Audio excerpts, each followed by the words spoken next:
If you're new to the game Beyond the Gates of Antares like I am and unsure how to paint a Ghar Battlesuit, then this video is for you, because today I'm going to be showing you how to paint a Ghar Battlesuit. So without further ado, let's jump down to the workbench and let's check this out. To begin with, I take the Ghar sprue and I use hobby clippers, an emery board to do a little bit of fine sanding, and I use some plastic glue to put these figures together.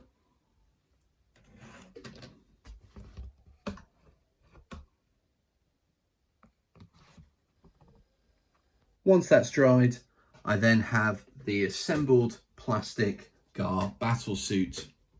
From here, I then use some simple PVA and some sharp sand and sand the base of the figure. From here, I then take a Halford's white primer. I spray the figure, giving it a good all-over coverage base coat. Once dry, I then take a flat red and white paint and mix together until I get a light red or pinkish colour, and I start to add some of the detail in to the areas such as this part on top, which sort of looks a bit like a power cell. And as I go over the figure, I look for any spots that could be these power cells, and I also use some of the concept art from the rulebook to have a look at the Ghar and how they are coloured.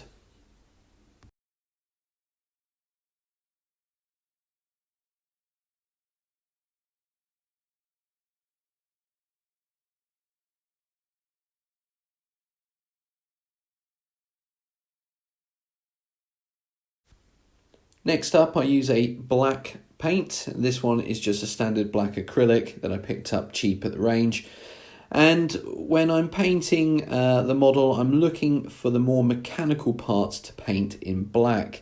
These are the bits that might be under the armour or part of the weaponry, or some of the sort of pieces that look more like coils, such as I'm painting here on the front, that kind of sit underneath the armour plating.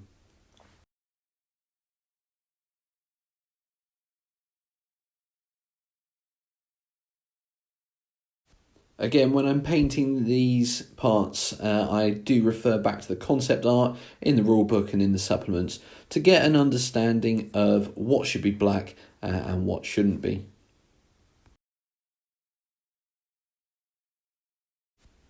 Next up, I use a GW Nun Oil wash over all of the black elements. This is essentially a black wash, and it just gets into all the crevices and starts to accentuate some of the details of the model.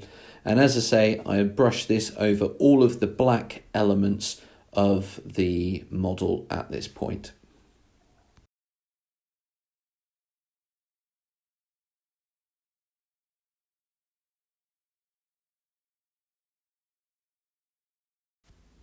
Next up, I use a reddish shade to shade in the various red elements that I've painted on. And for this, I use Citadel's shade Carroburg Crimson.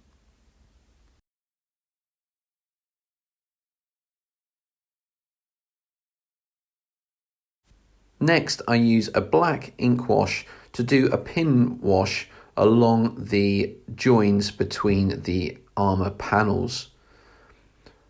For this, I'm using Citadel's Nun Oil shade, and I use this to create the effect that there is an undercoat underneath the white.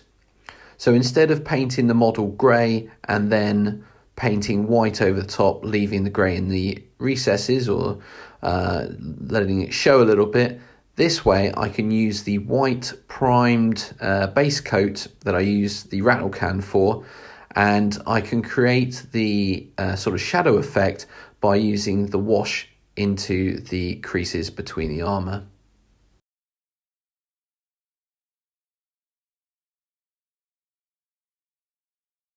Next up, I move on to highlighting, and for this I'm going to use a dark grey to highlight the black areas of the model, focusing particularly on the raised areas and the edges to try to give the black areas more definition and more pop.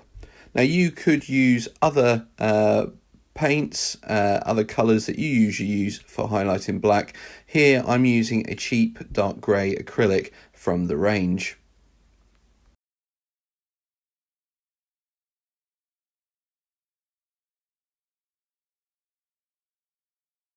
The next highlight I tackle are the red areas, or these power cells.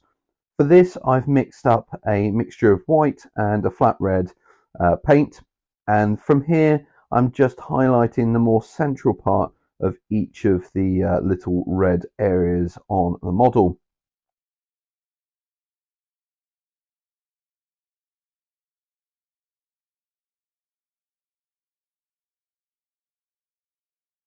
Following the last step, I now take a dot of white paint on my brush, and I'm just going to add an additional sort of highlight or central point to all of the lights. And this should just give the red areas a little extra depth, but also add for things like the optic displays on the front of the head, for want of a better phrase. It just gives the idea that it's sort of a reflective glass material.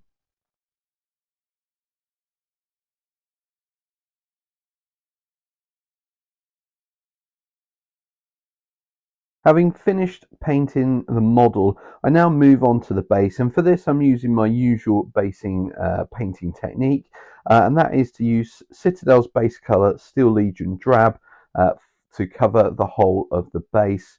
And I use this as overall base colour, doing the edges of the base as well as all the ground texture.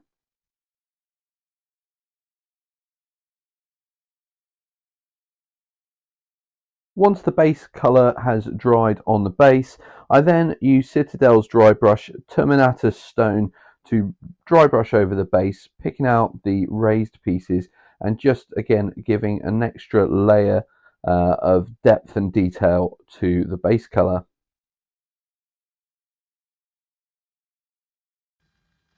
So there we have it, my quick painting guide to painting a Ghar Battlesuit, and hopefully you found that useful.